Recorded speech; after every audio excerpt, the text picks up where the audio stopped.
이번 주간에는 신앙의 위인 가운데 아브라함의 인생의 마지막과 또 다윗의 인생의 마지막, 그리고 모세는 인생의 마지막을 어떻게 노래했는가, 인생의 마지막 죽음에 관한 이야기들을 한 주간 동안 나누려고 합니다. 야고보서 4장 13절부터 14절을 보니까 내일 일을 너희가 알지 못하는도다. 너의 생명이 무엇이뇨? 너희는 잠깐 보이다가 없어지는 안개니라 그랬습니다. 잠깐 보이다가 없어지는 안개다 그랬습니다. 여러분, 안개라고 하는 것은 아침에 꼈다가 그저 쉽게 사라집니다. 안개의 운명이 그저 하루도 되지 못하고 해가 나면 다 사라지게 되는 것이죠. 오늘이 내 인생의 마지막이다. 내 인생의 마지막 안개와 같은 것이 인생인데 그것을 알고 인생을 사느냐 하는 얘기입니다. 자, 죽음을 알지 못한 채 인생을 살아간다고 하는 것은 사실은 의미 없이 가치 없이 죽어가는 것입니다. 내가 곧 죽게 된다고 하는 이 엄연한 사실을 알지 못하고 의미 있고 가치 있게 인생을 살 수는 없습니다. 죽음이 전제가 되지 않는 신앙은 다 가짜입니다. 죽음이 전제가 되지 않는 행복이라고 하는 것도 역시 가짜입니다. 나의 죽음에 대해서 무지한 사람들이 자신의 생명을 낭비하는 것입니다. 또 탕진하게 되는 것이죠. 허망한 욕망을 위해서 자신을 소진시키면서 후회할 일을 계속해서 하게 되는 것이죠. 여러분이 만약에 오늘 죽는다고 하면, 오늘 이 일부 예배가 마지막 예배라면 여러분의 자세는 달라질 것입니다. 사람을 대하는 자세도 달라질 것이고, 가족들을 바라보는 친구나 모든 인간관계가 예전과는 전혀 같지 않을 것입니다. 죽을 준비가 되어 있지 않은 인생에게 아름다운 모습을 보기는 어렵죠. 풍성한 삶을 하루하루 그렇게 느끼며 살아가는 것은 불가능합니다. 정말 가치 있고 의미 있는 향내나는 인생은 살 수 없습니다. 이것이 바로 생명의 법칙입니다. 자, 인간은 태어나자마자 기저귀에 둘러싸이면서 죽은 이후에는 수의를 입고 이 세상을 떠납니다. 자, 기저귀와 수의라고 하는 엄숙한 운명으로부터 벗어날 수 있는 사람은 아무도 없죠. 그런데 오늘 우리나라의 문화가 얼마나 천박스러운지 다 기저귀의 문화에 주도가 되고 있는 것이 오늘 우리의 모습입니다. 오늘의 분위기는 수의를 상실한 채 그저 먹고 마시고 배설하고 싸는 기저귀 문화에 익숙해 있습니다. 오늘 저는 짧은 시간이지만 아침에 딱 저희가 살고 있는 빌라에서 내려가지고 왼쪽을 봤더니 왼쪽에 이렇게 글이 하나 쓰여져 있었습니다. 개똥을 여기다 버리지 마시오. 버리는 사람을 이미 알고 있습니다. 다 붙여놨어요. 그러니까 늘 그 입구에다가 개를 끌고 다니다가 그 개똥을 거기다 버린 거죠. 그 저희가 살고 있는 집 앞에 붙여놓은 거예요. 왜 남의 집에다 개똥을 버릴 거예요? 오늘 자기가 죽는다면 아마 그렇게 나쁜 짓을 할 수는 없을 것입니다. 오늘의 우리의 분위기는 수의를 상실한 채 먹고 마시고 싸고 그저 개 같은 반려동물 그런 거 데리고 좀 어떻게 행복해 보려고 하는, 온통 다 이런 먹고 마시고 배설하는 욕망 속에서 휘청대고 있죠. 기저귀를 찬 아이들처럼 먹고 마시고 보채고 배설하면서 무엇인지 건강에 좋다고 마구잡이로 막 먹어댑니다. 내가 반드시 죽는다는 사실을 잊은 채 막 먹죠. 여러분, 돼지는요 얼마나 지혜로운 동물인지 위가 75%가 차게 되면 더 이상 먹지 않는데 사람은 계속 먹어요. 약 먹으면서 먹어요. 그리고 막 고기 같은 거 기름진 거 먹고는 있잖아요. 이거를 배설하는 약을 먹고 막 그래요. 그러므로 이어령 교수는 이렇게 말했어요. 기저귀 문화 속에서 방향을 잃고 헤매는 사람들을 위해서 수의를 입혀주는 작업이 이 시대에 꼭 필요하다 그랬습니다. 그래서 오늘 저도 여러분에게 수의를 입혀드리려고 합니다. 설교를 통해서 인생이 뭔지를 좀 돌아봐야 되지 않겠나 하는 것입니다. 창세기 4장 26절에 보니까 놀라운 하나님의 말씀이 있습니다. 셋도 아들을 낳고 그 이름을 에노스라 하였으며 그때 사람들이 비로소 여호와의 이름을 불렀더라. 따라해 주세요. 그때 사람들이 비로소 여호와의 이름을 불렀더라. 참 이상하지 않습니까? 그때 사람들이 비로소 여호와의 이름을 불렀더라. 그러니까 인간이 자발적으로 최초의 여호와 하나님을 찾고 여호와 하나님을 찬양하고 여호와 하나님을 예배할 때가 언제냐? 셋이 아들을 낳고 그 이름을 에노스라 하였으며 그때 사람들이 비로소 여호와 이름을 불렀더라. 예배다운 예배를 드릴 수 있고 찬양다운 찬양을 드릴 수 있고 기도다운 기도를 할 수 있을 때가 언제일까? 그것은 에노스라고 하는 보통 명사에 그 비밀이 숨겨져 있습니다. 이 에노스는 죽을 수밖에 없는 존재, 그런 의미입니다. 다시 말하면 내가 죽을 수밖에 없는 존재구나, 내가 안개와 같은 존재구나, 내가 별것이 아니구나, 이것을 자각한 순간부터 하나님 앞에 진정한 예배가 올려졌다는 거예요. 생명의 주인이신 여호와 하나님 앞으로 나왔다는 것이죠. 내가 죽을 수밖에 없는 존재구나, 내가 하나님 앞에서. 이때 비로소 여호와의 이름을 불렀다 그랬습니다. 그러니까 죽음에 대한 자각에서부터 참 생명은 시작이 된다 하는 것입니다. 오늘 본문에 나오는 이 다윗은 늘 죽음과 함께 살아왔습니다. 생명의 위협을 느끼며 때로는 토굴 속에서, 때로는 광야 속에서, 적군의 칼날 속에서 사울의 무자비한 특공대가 토끼몰이 하듯이 막 몰아붙이는 그런 삶과 죽음의 기로에 서서 그는 수많은 시편을 쓰게 됩니다. 자, 오늘 이 본문의 말씀 속에서 다윗은 훗날 자신의 삶을 하나님이 평가할 때 마음에 합한 자다, 특별히 하나님 마음에 합한 자다. 오늘 시편 39편은 정말 풍성하고 아름다운 다윗의 삶을 보여줍니다. 자, 참 아름답고 풍성한 그런 여러분의 삶이 다 될 수 있기를 주님의 이름으로 축원합니다.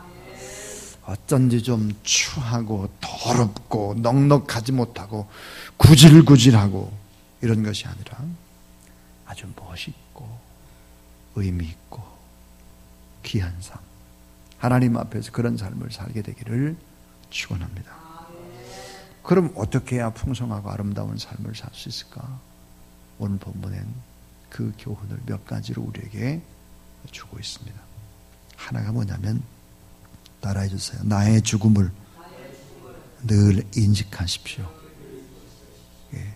시편 39편 4절에 보니까 여호와의 나의 종말과 연한의 어떠함을 알게 하사 나로 나의 연약함을 알게 하소서. 나의 종말과 그랬습니다.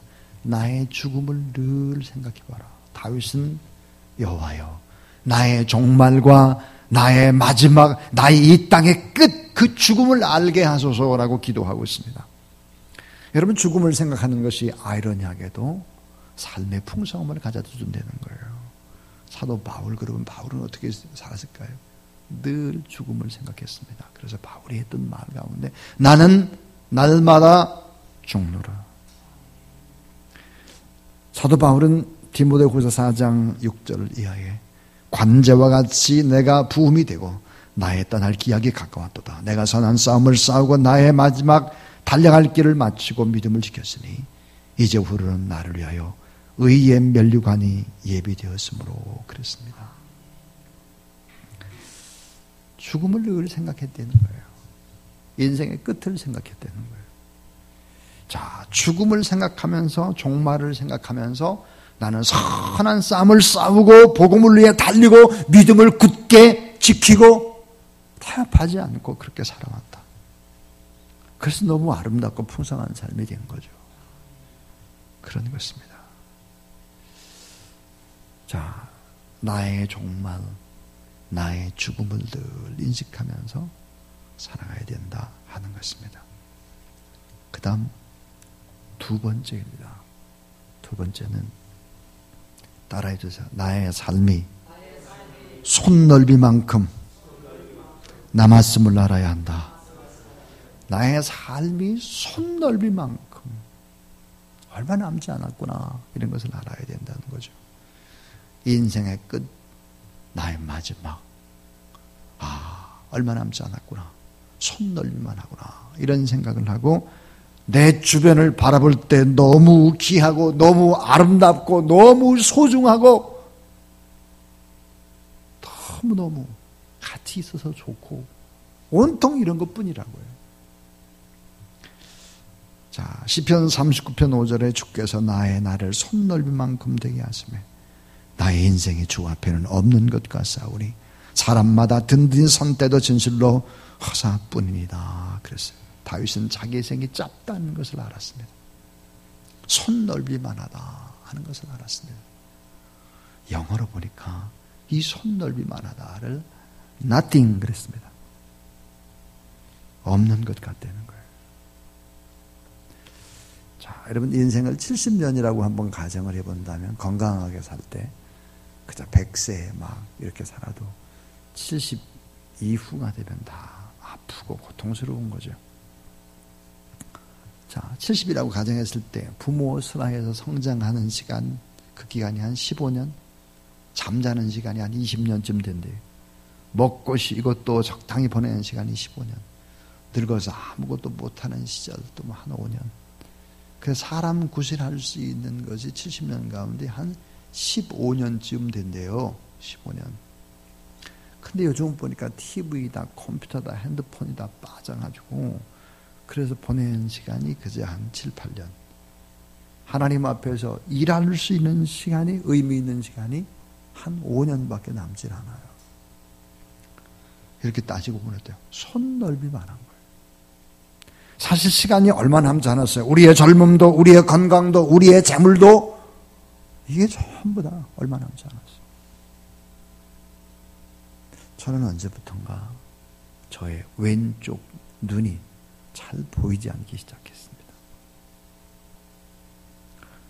제가 지금도 이렇게 왼쪽을 이렇게 눈을 가리게 되면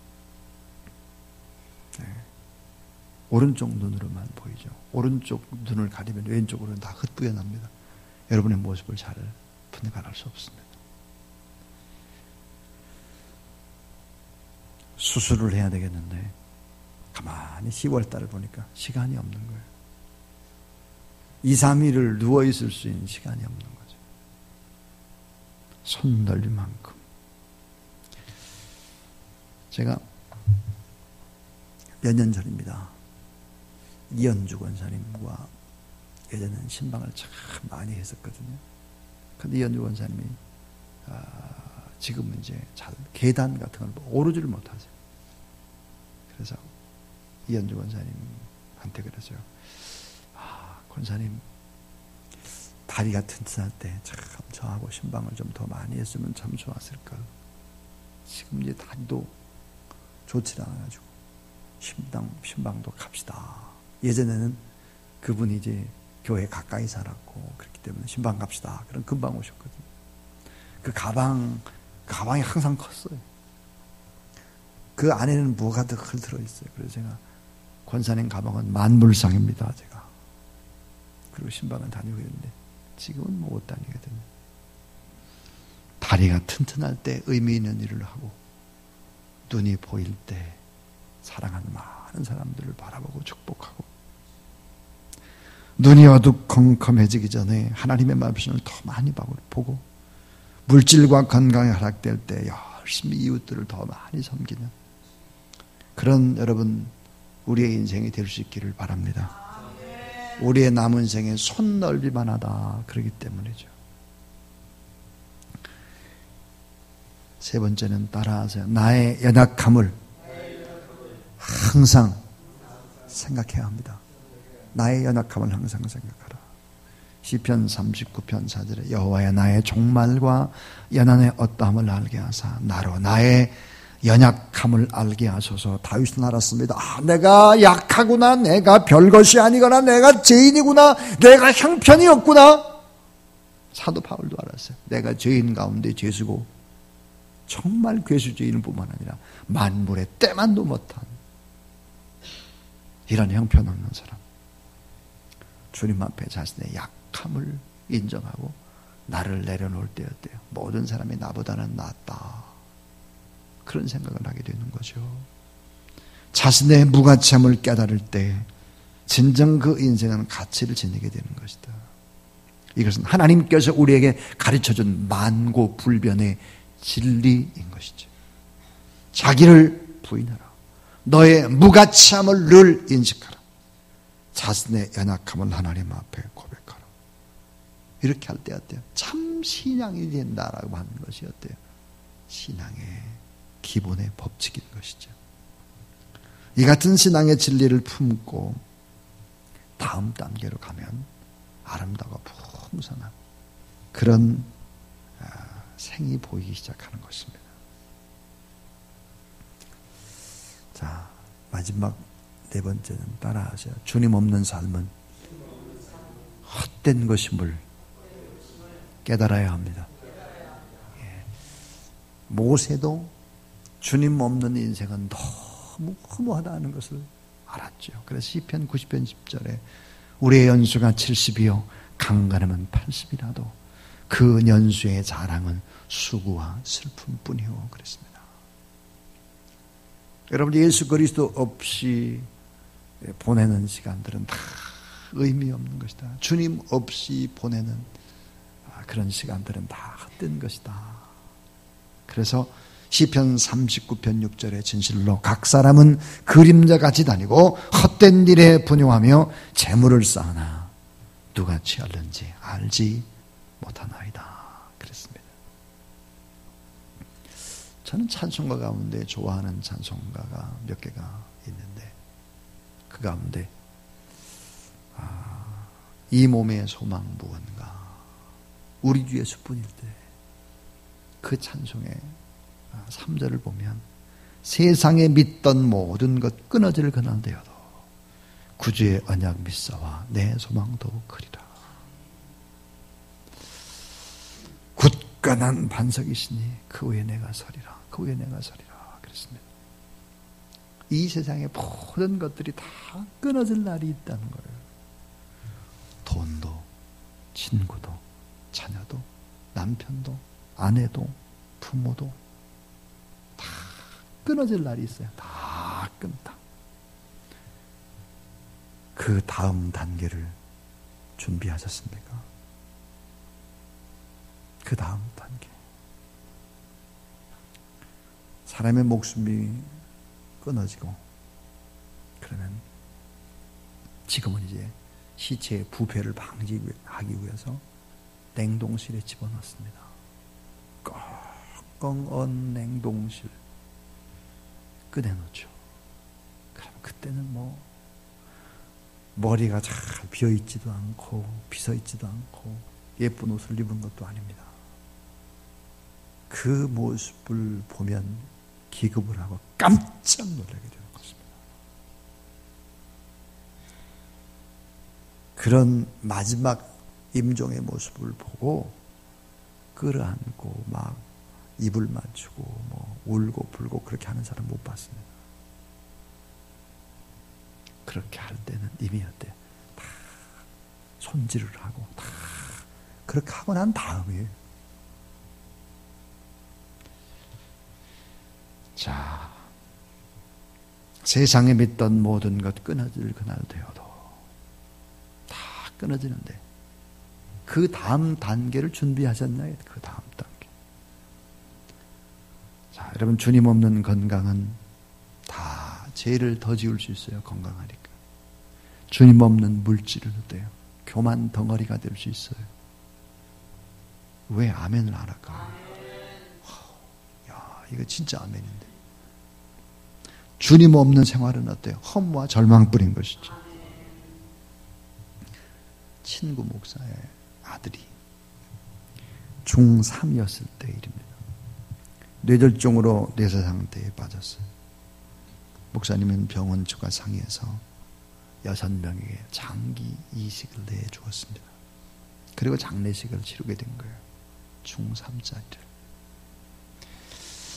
아들의 장기를 다 떼어주고 나서 화장터에서 화장을 하는데 뼈가루도 얼마 되지 않는 사랑하는 아들의 분고를 들고 슬픔을 참고 있었습니다. 조용히 제가 그 친구의 곁으로 가서 꼭 안아줬더니 참았던 울음이 터졌습니다. 그리고 그는 조용히 이렇게 말했습니다.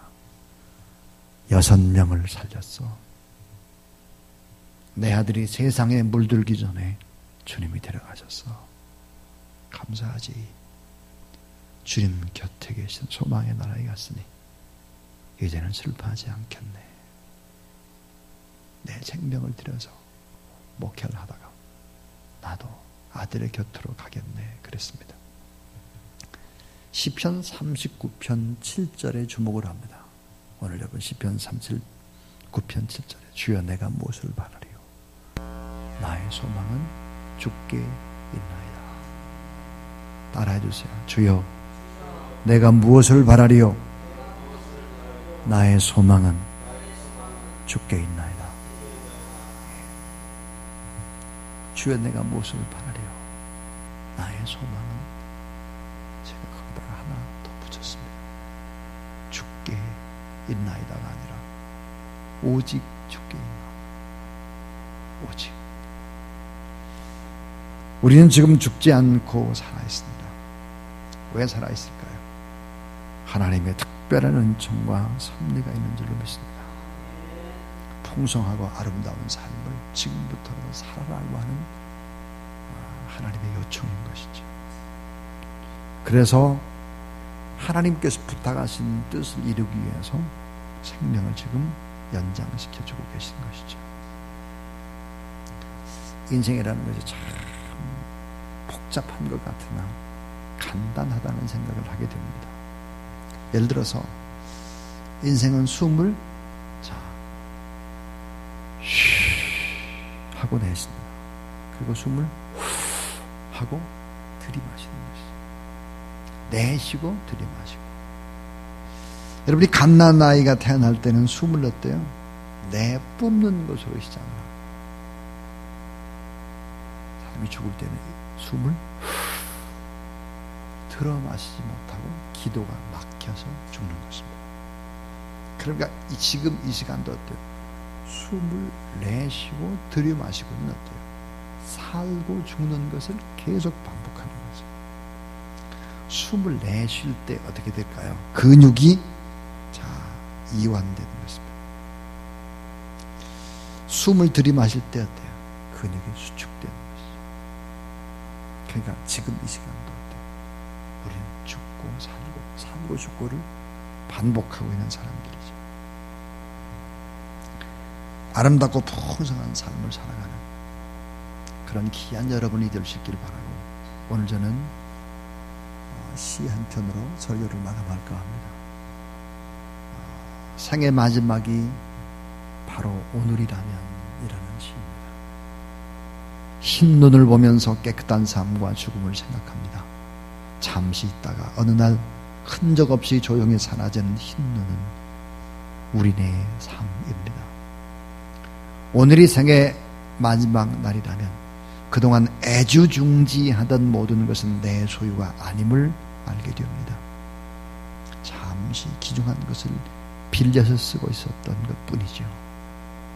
죽음을 인식하기 시작할 때 비로소 나와 주변을 보기 시작하는 것입니다. 내 마음속에 깊이 뿌리 잡은 교만과 아집, 독선과 탐욕, 시기와 자기 도취의 실상을 보고 놀랍니다. 동시에 이웃의 아름다움, 숨은 보화를 찾아내기 시작하죠. 용서와 사랑, 그리고 섬김과 나눔의 풍성함을, 오늘을 주신 주님께 대한 감사와 주어진 시간과 여건에 대한 소중한 가치를 발견하죠. 그 후 창조주 하나님께 자신을 겸허히 드리는 촛불이 됩니다. 오늘 밖에 없는 것처럼 인식할 때 생각도 말도 행동도 주와 함께하며 주님을 닮기 시작합니다.